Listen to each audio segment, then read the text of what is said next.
dreamed of. She wasn't an ugly woman by any means, but she wore huge glasses since her prescription would no longer allow her to wear contacts, and the competition at this particular news station rivaled those at much bigger cities, like LA or New York. Boise wasn't nearly that big, thus the stories that were nationwide quality were far and few between.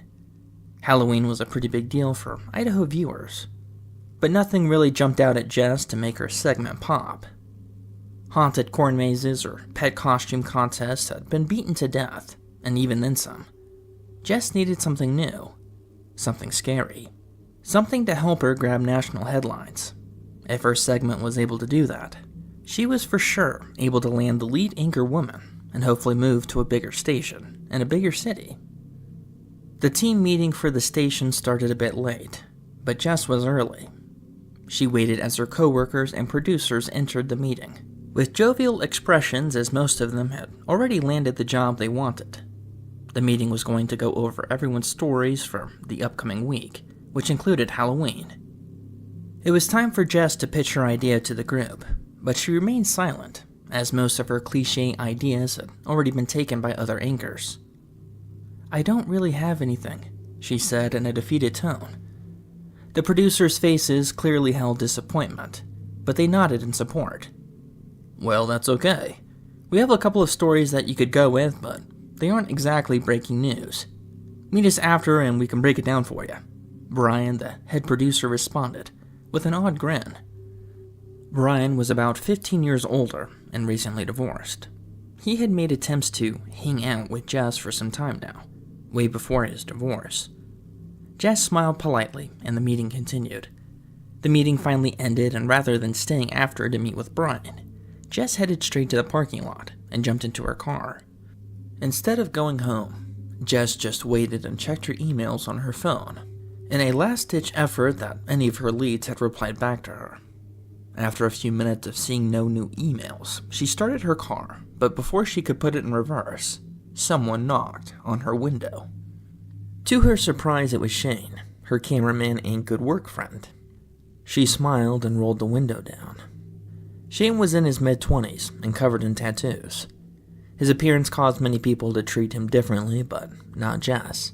Shane was out there, to say the least. He was in some type of heavy metal band and was constantly talking about conspiracy theories, but was incredibly kind. "Hey Jess, how'd the meeting go? Do you have a good story for us?" Shane said optimistically. Jess's smile slightly faded as she shook her head. "I got nothing that's big, and Brian's trying to meet up again." The two shared a long pause, as both of their careers were on the line.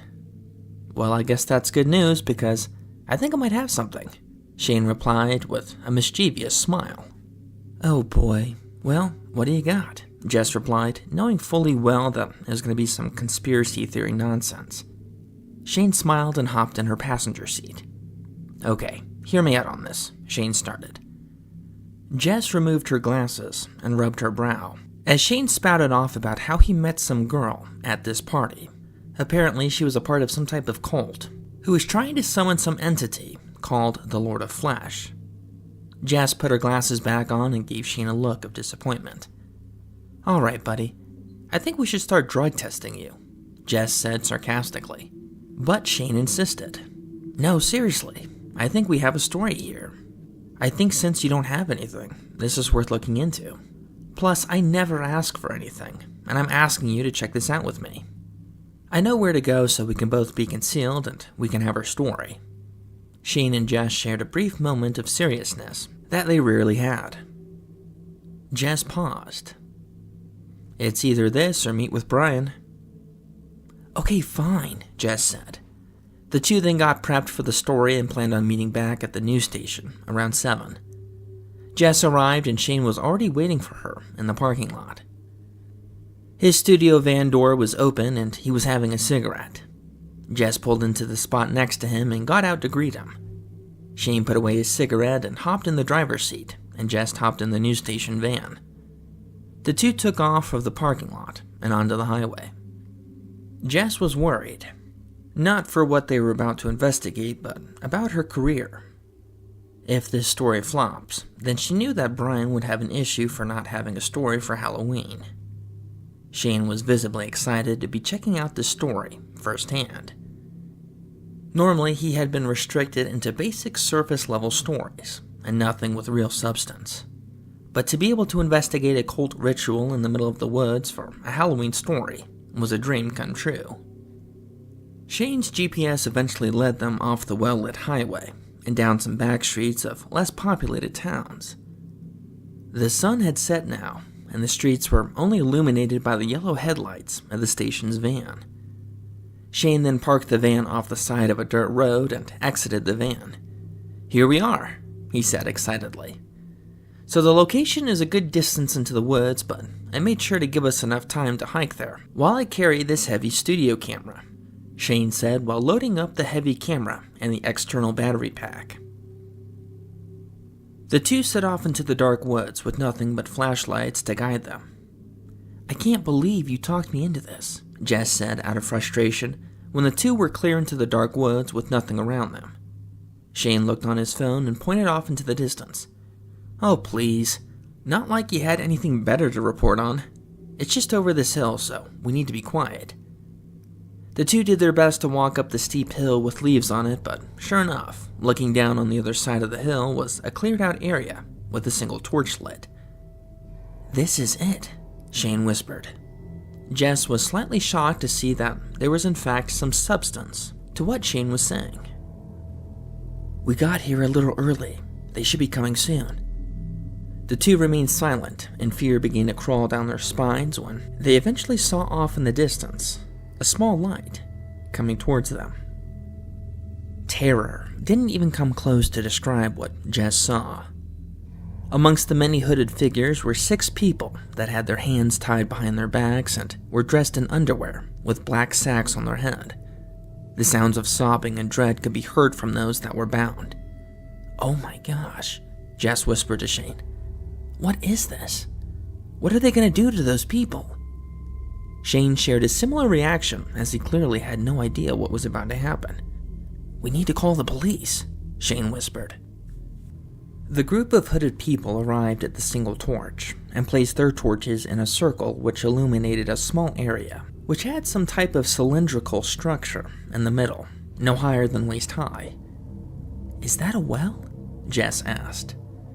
The two remained silent as the group all circled the well. The people that were bound continued crying as the sacks were removed and could see that they were out in the middle of the woods, with no one to help them. Jess got up and whispered to Shane, "I'm going to call the police. I want you to film what is about to happen, so we have it as evidence." Jess got up and walked down the hill and towards where Shane parked the studio van and called the police. All the while, Shane stayed back and continued to watch what unfolded in front of him, just down the hill. One of the hooded figures then took out a large leather book and opened it. The people in the hoods began to chant as the main figure continued to read. Shane was at a distance at which he should have been able to understand what was being said, but the words must have been foreign. As the main figure continued to read, the book then began to levitate slightly. Everyone in the hoods began to look anxiously. "This has never happened before," one of the people exclaimed. Everyone, including the person reading the book, looked astonished. The people that were still bound began to cry harder, as they knew that things were about to get worse. The person reading the book looked shocked, but continued reading until the book hovered over the well and began to emit this black liquid from its pages. The book bled this liquid until it stopped and eventually fell into the well, causing everyone to be silent. Judging from the reactions of the cultists, this had never happened before. Shane stayed silent and filmed quietly as he watched what had happened next. A dark purple light emitted from the well, casting light and shadow all around the woods. The cultists fell down, including those that were bound, and a figure began to come out of the well. Out of the well came a tall figure that looked similar to a human, but its features were greatly distorted. Its head had no hair, and it had holes from where its eyes once were, but had clearly been gouged some time ago. Its mouth was greatly exaggerated, as hooks pulled what little flesh it had away from its teeth, to show a huge mouth. Its body was naked, but had no genitals nor features to distinguish a gender. It looked like a demon from hell that had been suffering for a century, but also like an alien, as if it held some type of intelligence. The cultist looked on in terror as this figure fully levitated out of the well and displayed itself with wide arms. It spoke with an unknown language, but all those that heard it were able to hear its voice in their minds speak English. I am the Lord of Flesh. You have released me from my exile on a plane of existence in which suffering is overflowing. Having freed me, I will grant unto you one wish for every soul you bring me. The cultists were too stunned to speak, and just stared at this monstrosity that stood before them. Finally, the one who spoke the words of the book finally stood and grabbed one of the bound people. "Here's my sacrifice. I wish to serve you." The Lord of Flesh turned and faced the cultist, whose hood was no longer covering his face. Are you sure? Once you give me your sacrifice, there is no going back. The cultist paused and remained silent. After a small moment of uneasiness, he finally gave a nod. The Lord of Flesh then expanded his mouth wide and inserted the head of the screaming sacrifice into his mouth and crushed him with its teeth. The person only squirmed at first, but then went limp as the creature continued chewing until it was able to swallow its head.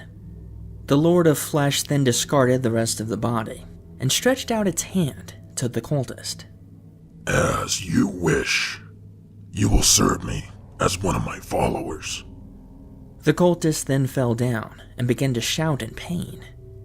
The cultist's limbs began to grow and snap into strange shapes and angles as his head began to morph into that of a wolf-like creature. I have given you the power of the Skinwalker, so that you might serve me. The bound sacrifices screamed in horror as they saw what their fate would soon become. The Lord of Flesh then looked around the rest of the cult. Who wishes to serve me? Another cultist stepped forward, bringing along a weeping sacrifice, begging to be let free. The cultists removed their hood and bowed as the Lord of Flesh proceeded to widen its mouth again, and drew the terrified head into the gaping hole filled with teeth. The screams could still be heard from inside the mouth of the Lord of Flesh as it clenched down again. Brains spewed out of its mouth as it finally crushed the skull. The Lord of Flesh finished and discarded the body much like the other one. I will give unto you the ability to haunt those that you see. You now have the power of the rake. The cultist began to transform. His body began to pop and sizzle as his skin turned gray and his hands and feet began to grow large fingers that had talons coming out of them.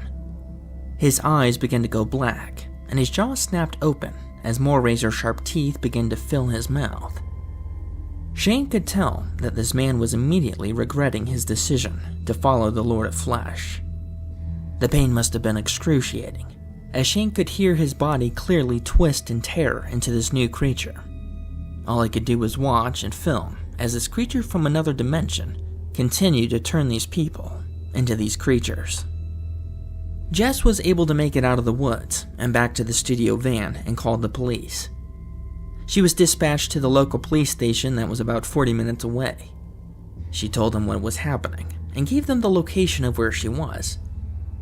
"We will be sending you police units now. We advise that you stay by your vehicle and away from the danger. Do not go back to the cult site. The police are on their way." Jess hung up her phone and debated on calling Shane. She knew that if she called them, there was a chance that his phone would notify the cult, and he would be their next victim. She had a decision to make. Does she stay safe by her vehicle, or does she go back to save her friend Shane? An hour passes, and the police arrive at the news station van, but no one is there. It's very late, and the night is cold. Officers Fields and Redding exit their cruisers and report back that they found the van, but there was no sign of the woman that made the call. Another cruiser pulls up with Officers Garcia and Wallace, and they exit their vehicles. Do we have any sign of the woman?" Garcia asked while putting on her police jacket. Fields was inspecting the vehicle and Redding answered her. "There's no sign of the woman and the vehicle's engine is cold. The call said that there was people in the woods that were in danger, so the woman either went back and helped or something got her." Garcia shook her head. "How hard is it for people to listen to instructions? Now we don't know where to go." Wallace walked over to Garcia and sighed. "Well, what should we do?" Wallace asked while glancing into the surrounding woods. "Let's poke inside the woods and see if we can find anything. Call for backup and let them know that the woman is gone." Wallace nodded. "You sure we should go into the woods without backup?" Fields asked, clearly concerned. "Fields, give me a break. Just because you're a rookie doesn't mean you get to chicken out all the time. Plus, I have a couple machine guns in the back of my cruiser if it makes you feel any better." "Are those up for grabs?" Officer Redding said while still inspecting the van with a flashlight. "Only if you're going into the woods," Garcia responded. The 3 officers loaded up, and Wallace ended up staying back in order to help direct backup. "All right, let's just check out the woods quickly and head back. We're not going to try to be heroes and end up getting lost and needing to be rescued ourselves. Got it? Also, if you see anything looking suspicious, try to use discretion, but don't get yourself killed.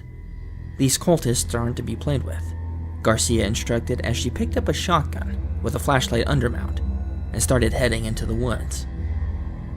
Redding, Fields, and Garcia entered the woods fully armed. The woods were dark, but they were incredibly quiet. It wouldn't be easy to see anyone, but they should be able to hear anything. The 3 were quiet, trying their best to move forward while listening for any signs of the woman who might have made that call, or any of the cult members. It didn't take them long for them to find a light shining on the ground, a good ways away into the woods. The 3 police officers looked at each other and silently went to go investigate. On the ground on top of the leaves was a phone that was on the home screen. Redding bent down and picked it up. Redding checked the call history, and sure enough, a 911 call was made over an hour ago. "I think this was the woman's phone," Redding whispered while handing the phone to Garcia. "What should we do? Should we press on a bit more or head back?" Garcia paused and thought. She looked back to the entrance of the woods and back at the phone. "This woman is probably in trouble. Let's see if we can find her before something happens to her." Garcia pocketed the phone and led their way deeper into the woods. 15 minutes later, the 3 quietly searched the woods, as they then heard a bizarre sound that caused them all to stop. A howl erupted just ahead of them, causing them to stop. Garcia's hands began to sweat as she raised her shotgun's light in the direction of the sound. "There shouldn't be any wolves here," she whispered. "Something's not right," Fields whispered as he began to breathe more and more rapidly. "Quick, turn off your lights," Garcia instructed while crouching down and aiming her weapon up ahead. The other 2 hesitated, seeing how they would be in complete darkness, but they followed orders. The 3 sat in silence and in complete darkness as they waited for their senses to adapt to the dark. Sure enough, a dull orange glow could be seen coming from the other side of the hill that was just in front of them. The 3 quietly walked towards the hill in darkness, hoping it would be enough to conceal them. They reached the bottom of the hill and found a large news camera still rolling and laying on the ground. "What is this doing here?" Fields asked quietly. Garcia inspected the equipment and realized that whatever was going on out here was probably captured on this camera. "We need to get this camera back to Wallace and show backup, Fields. Why don't you take it back and tell him where to find us?" Garcia commanded as she and Redding kept walking up the hill. Fields didn't hesitate and took off silently with the camera, making his way back through the dark woods. Garcia and Redding reached the top of the hill to see a small mound of headless bodies at the foot of the Lord of Flesh. They both gasped as they saw this hideous creature surrounded by all these different types of beasts. Some had twisted antlers and sharp teeth, while others looked almost human, if they weren't 8 feet tall and without faces. Others looked like aliens, while one looked like a man with a goat's head. Each creature was different, but equally terrifying in that they all looked predatory. In front of the Lord of Flesh was a woman who was missing an arm, and a man on his knees. "Don't do it, Shane," the woman missing the arm screamed as the man trembled before the hideous leader. You will either serve me or you will suffer beyond your imagination. The man was crying and shaking in pain as a wolf-like creature stood on two legs behind him and began to slowly clench its claw into his shoulder. Shane tried to hold off, but the pain was too much. "Fine, I'll do it, just don't." A shot rang out from the hill. Redding shot the dogman clinching Shane, but to no effect. The Lord of Flesh looked on the hill and pointed, sending all types of monsters to get them. Redding and Garcia began firing at all the creatures, but none of them seemed to be affected. My servants have been given my power, and only I know how to kill them. Fields heard the gunfire and immediately started sprinting back to Wallace. The heavy camera was awkward, since he was already carrying a machine gun. So he set the camera down and ejected the tape and continued sprinting. Wallace could hear the gunshots from the cruiser and radioed in for more backup. As Garcia and Redding were being torn limb from limb, the Lord of Flesh approached Shane, who laid on the ground crying. "You are not worthy to serve me." You reek of fear, and your loyalty is amongst your own. The Lord of Flesh opened its mouth wide as he picked him up and bit his head off. Jess laid on the ground screaming, trying her best to not pass out from the blood loss. The backup arrived, but not in time. The 7 or so police cruisers arrived to see Wallace and Fields waving them down, but something was off. Instead of having them park and help, Wallace and Fields ran to the first cruiser that they could and jumped in. "We need to get out of here. There's something going on in these woods, and it's out of our control," Fields told the officer trying to park the cruiser. "Trust us, we have everything on tape, we just need to leave now." The officer in the first cruiser was still talking to Wallace and Fields when the other 6 sets of officers were exiting the vehicle. "What did you boys see out there?" the officer driving the cruiser asked. Before either of the officers could respond, a series of unmarked vans and blacked-out SUVs pulled up. Soldiers dressed in hazmat suits and agents in suits began to pour out into the scene. "Great. Who are these guys?" one of the officers asked. A helicopter could be heard approaching the scene as the police chief exited his vehicle. Heavily armed vehicles parked, blocking the police cruisers from the woods. Chief Davidson exited his cruiser and approached Wallace and Fields. "What happened here?" Before either of the officers could respond, the police chief was then approached by a man in a dark suit and a well-trimmed beard, who was accompanied by 2 geared-up soldiers. "Good evening, gentlemen. I can assume you to be the one in charge," the man in the suit said calmly. "Yes, I'm Chief Davidson. Who are you?" The man in the suit then flashed a badge from under his coat. "I'm afraid I can't tell you what part of the government I work for, but you may call me Director Borsky. I'll be taking over. I'll be needing all the information in regards to what has happened here." Chief Davidson was astounded and turned to both Wallace and Fields. "Share with the director what you have." Fields tried handing the director the tape, but was immediately intercepted by one of the men carrying a large machine gun. "Do not approach the director," yelled the soldier as he snatched the tape from him. Fields stepped back astonished. "Thank you for your cooperation, gentlemen. You all may go home," Borsky said while turning away. "Wait, don't you want our help?" Wallace shouted. The director stopped and turned to face him. "As a matter of fact, I will be needing the officers who saw what had happened here to stay here for questioning. Everyone else will be gone in the next 5 minutes, or I will be forced to remove you from my crime scene." Borsky turned and walked away while being handed the tape from the soldier. Wallace and Fields shared a concerned look with the chief as every police officer eventually left the scene. A woman in a business suit holding an iPad approached the 2 remaining officers. "Officers, will you please follow me to my vehicle for questioning? Oh, and I'll also be needing your weapons." Fields and Wallace were worried We're state-appointed policemen of the state of Idaho. We are required to be armed while on duty." The woman smiled. "Of course, and we're very grateful. However, we're about to take you to our facility, which does not allow unauthorized weapons." The two soldiers that were standing next to the woman raised their guns slightly, indicating that this was an order and not a request. Wallace handed over his pistol and Fields gave his machine gun and pistol to both soldiers, who took them and they all followed the woman. Borsky took the tape and handed it to another man. "Tell me what's on the tape within the hour. I want to know what we're dealing with. Also, get me in contact with Detective Slater. I'll be needing his expertise and that friend of his, Mr. White, before sunrise." 2 hours passed and there was a knock on Detective Slater's door. It was around 4 in the morning, but he was still awake. Slater grabbed his pistol and peered out the door to see a woman in the suit, with a handful of soldiers behind her. Slater was genuinely confused. "Who is it?" he yelled. "It's the United States government. There's been a situation and we need you to come in." Slater paused. "Why do they need me?" he thought. "We're not actually here for you. We're here for Mr. White." Slater was stunned.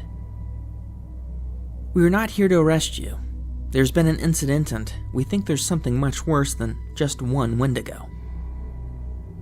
Slater opened the door and agreed. "I knew you would understand," the woman said, smiling. A soldier then placed a sack on his head and guided him to one of the SUVs, and they took off into the night. After an hour, the sack was removed and Slater was sitting in a dark room with a TV and the woman. The two then watched the entirety of the film of what happened in the woods, with the Lord of Flesh turning all of his followers into various cryptids. Slater was stunned. "What do you want me to do? Have Mr. White kill them all?" "No, I'm afraid it's not that simple. We need to figure out how to kill each one and this Lord of Flesh before it turns the rest of the world into these monsters. We have been told that you know more than your fair share about these things, and you know how to stop them." Slater was silent, but also relieved.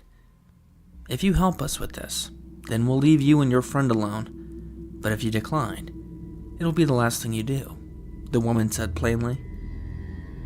"It would appear that I don't have much of a choice. The first creature is a skinwalker. Those can be killed by an ash bullet, or if you know the name of the person, then you can kill them by saying it to them. The next is a wendigo.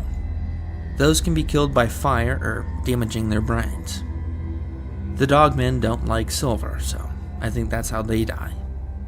But as for the goatman and the rag and slenderman, I don't know if those can be killed." Slater and the woman were silent. At that moment, Director Borsky entered the room with a small gray alien and sat down. "Here's the deal," Borsky said while leaning forward. "I will give you any resource you need, including my friend here, in order to kill these followers.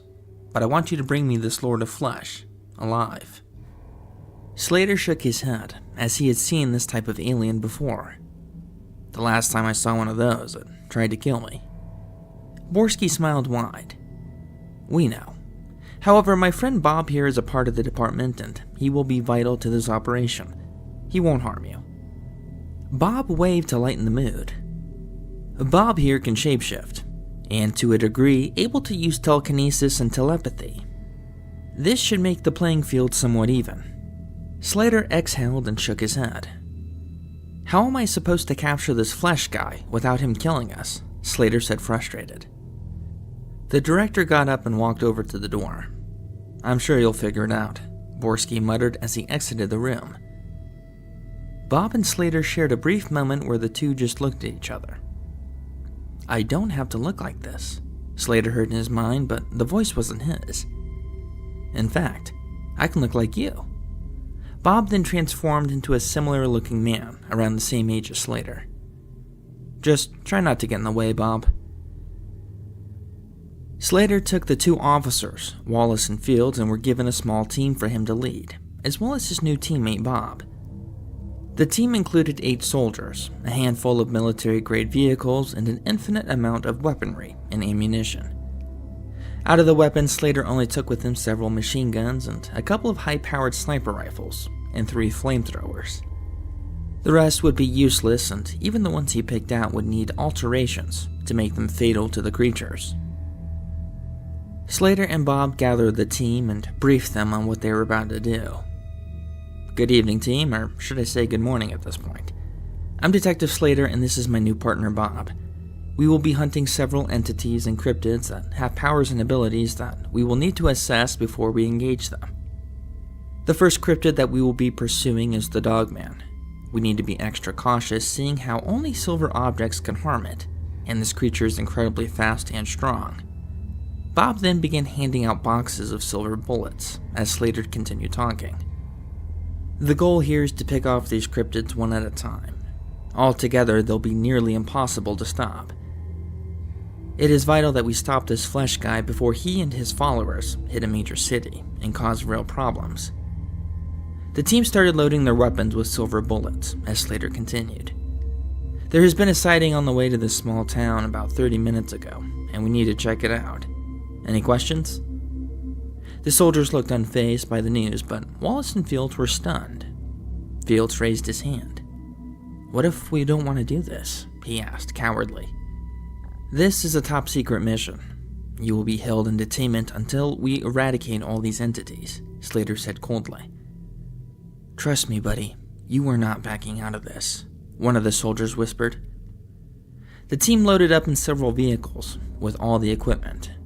It was 6 a.m, but the sun showed no sign of rising. They all drove in unison to a small town, hoping to stop the reign of terror before it began. To their horror, the small town of 8,000 people appeared to be abandoned. Most stores were dark, but the ones that weren't didn't have anyone inside. The team parked at the first building, and all got in formation. Slater and Fields led one team, while Wallace and Bob led the other. We're taking the left side of the street, and you guys take the right. Notify the other team before engaging. Slater and Fields began their sweep of the town, which was incredibly eerie. The buildings were pretty old, but still usable. Do you think they're even here? Fields asked, out of concern. I'm not sure, whispered Slater, as he focused on the task. Halfway through the search, Wallace and Bob radioed over. Slater, we got signs of a cryptid here. We are at the hospital across town, and there's blood everywhere in the lobby. We will wait for you before we proceed. Slater and Fields double-timed the team over to the hospital and met up with Wallace and Bob. Wallace was looking at his watch and was concerned. It's 8:30. Where's the sun? Wallace asked. It was still pitch dark outside. It would appear that the Earth had stopped rotating, Bob said. The sooner we find this guy, the better. Bob, notify the director that we need backup on this location, Slater said. Okay, let's sweep this building. There's a good chance that there might be something here. The two teams converged into one, and Slater led the way. Inside the hospital, the lobby was absolutely destroyed. There was a strong indication of a struggle with something large. The team searched the main floor with no signs of people aside from the vast amounts of blood. I don't get it, Slater. Where are the bodies from all this blood? Fields asked. Without looking, Slater responded. They aren't trying to kill everyone. They're trying to convert them. The team followed the blood that led to a set of stairs leading down into a dark basement. Bob told Slater telepathically that there were several unknown life forms down below. Slater motioned with his hand, notifying his team to get ready as they descended the stairs. The basement stairs were covered in blood, and the lights on the stairs stopped working the further they went down. Slater signaled for a flamethrower to be brought to the front as they reached the bottom. The soldier manning the flamethrower ignited the weapon. They turned the corner to see an empty hall, but screams could be heard from deep within. Not just a few, but many. We have to stop them before they get more, Wallace whispered. Slater nodded. The team pressed silently down the hallway and turned the corner. Slater's light shined, revealing 30 or so people facing the wall, and the number of cryptids had tripled since the last interaction. The Lord of Flesh had converted more beasts to his foul army. Standing behind the people were many types of monsters, but the Lord of Flesh was not there. Take them out, Slater screamed as a flurry of bullets ripped from the many guns pointed down the hallway. The beasts were caught off guard as several of them fell from the silver bullets. Several dogmen began to howl with pain as the silver ripped them apart, but the other cryptids seemed to not take any damage. Some of the dogmen tried to attack, but were quickly mowed down. However, several other cryptids began to press the team. Slater called up the flamethrower and unleashed a devilish flame that illuminated the entire hallway of the basement. The flames ignited several beings and the rest of the humans that did not convert. The screams were horrendous. However, there were still some cryptids that were not affected from the silver nor the flames. A rake creature jumped on the flamethrower and began slashing at his stomach. Several more began to crawl towards them, and the team started to pull back. Fields tried to shoot the rake off the soldier, but to no effect. One of his bullets hit the gas tank, causing the tank to let out a loud hiss, releasing all the gas. "Everyone upstairs!" Slater screamed. The hiss from the tank almost immediately touched the front nozzle holding the flame, and a small explosion erupted. Bob stepped forward, turning back into his original form, and projected a purple force field, separating the explosion from the team. The blast knocked back many creatures, but they were getting up almost immediately. The team ran up the stairs and the sound of a distant helicopter could be heard in the distance. "Slater, we need to get to the roof where the helicopter pad is. They can pick us up from there," Bob said telepathically to Slater. "We need to get to the roof!" Slater screamed as the creatures started to ascend from the basement. At this point, their weapons were useless. All the cryptids that remained were no longer affected by the bullets nor the flame. Despite their initial attack, there were still many cryptids very much alive. Slater was then jumped by one of the creatures and screamed out of pain. Bob turned to help, but it was too late.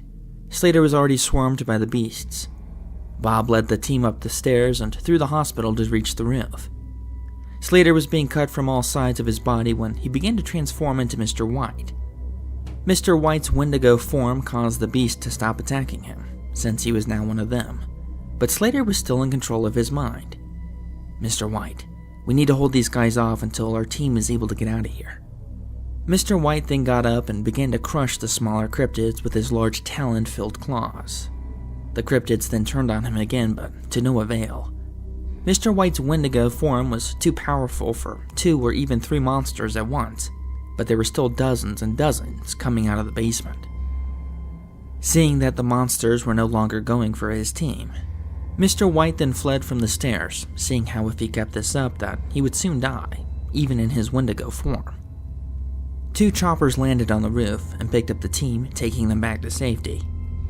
Mr. White was left at the hospital and took refuge in the nearby woods. This was going to be much more difficult than he thought.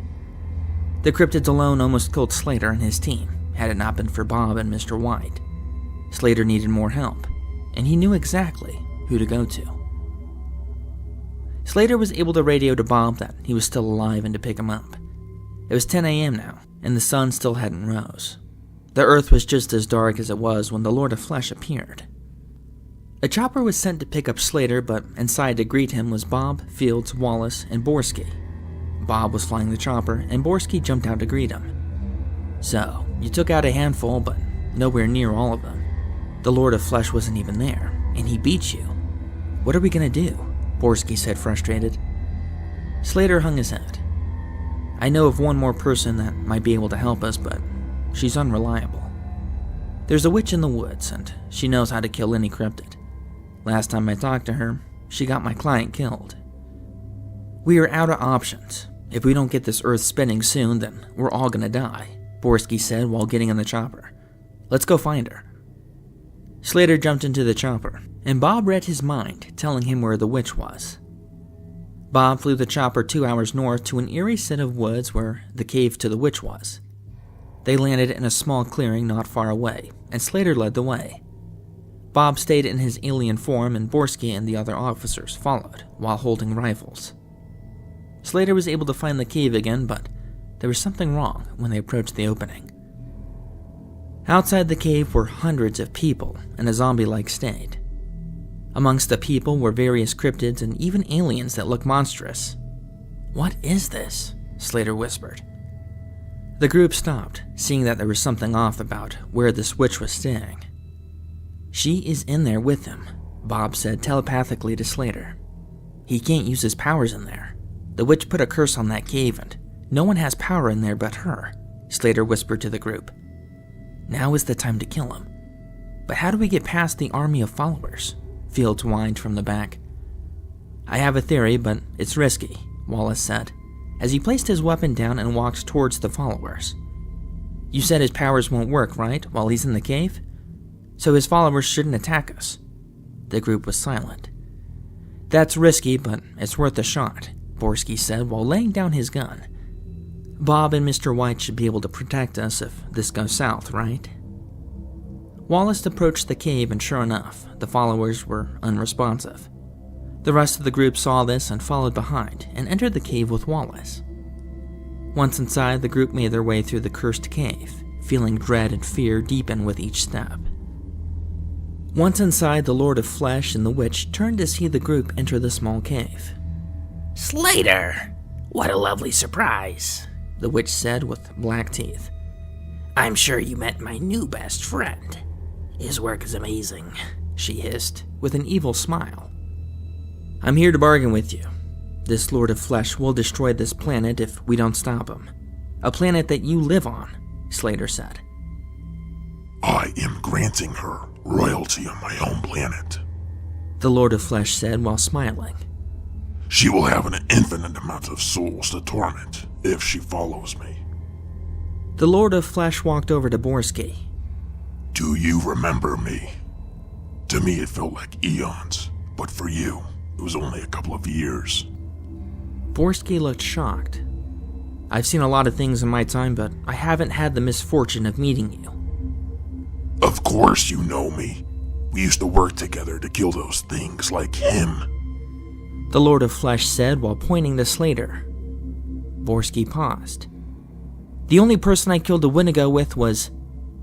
The Lord of Flesh smiled. That's right.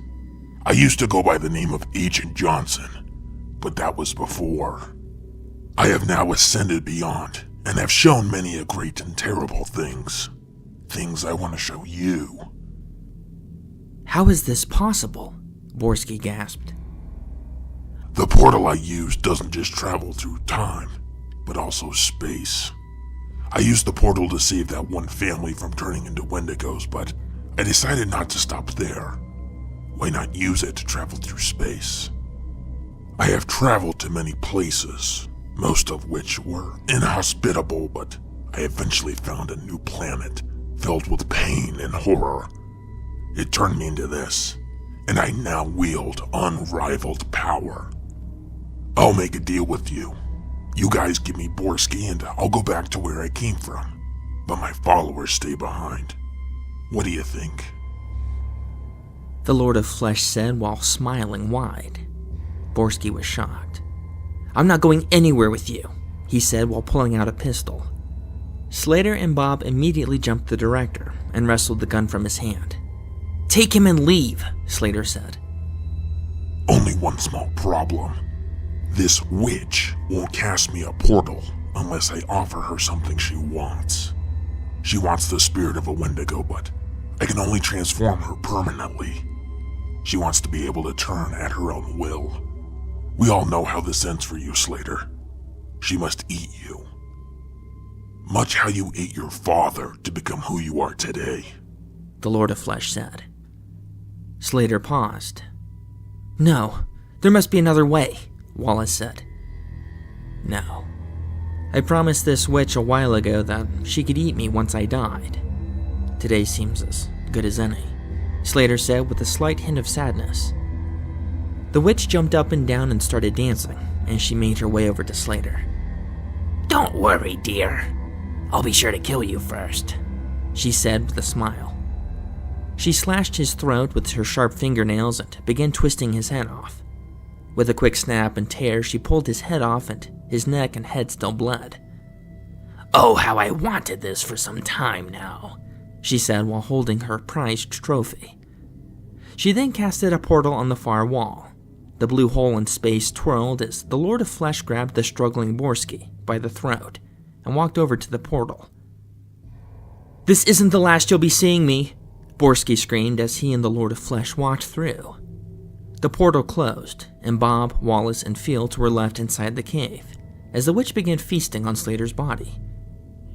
"Did we win? Is it over?" Fields said, confused. "We still have his followers to deal with," Bob said, as he and Wallace turned to leave the cave. The three left the cave to see that all the followers had left and had scattered into the nearby woods. The sun began to rise in the distance as the three walked through the woods, back to the helicopter.